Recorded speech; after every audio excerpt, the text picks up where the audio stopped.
Direk Cathy Garcia Molina ipinagtanggol si Daniel Padilla.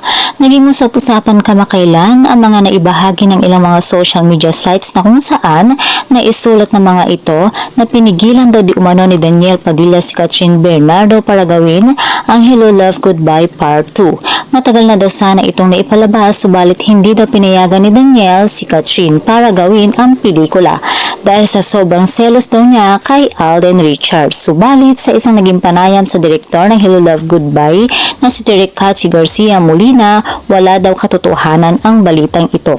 Pinabulaanan nga ito ni Direk Cathy ayon sa kanya.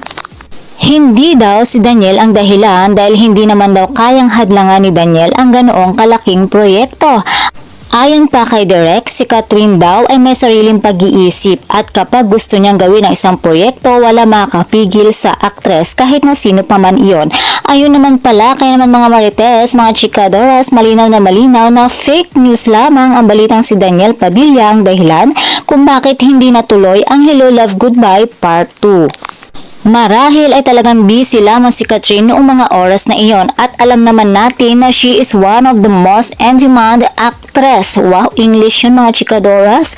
Kaya naman ngayon ay ito na siguro ang tamang oras para matuloy ang Hello Love Goodbye Part 2, lalong-lalo na at patuloy na nagpaparamdam ang tambalang Kat Ben. Nabali-balita din na sa Canada daw ang location, kaya super exciting ito. Kaya naman mga chikadoras, abangan natin ito.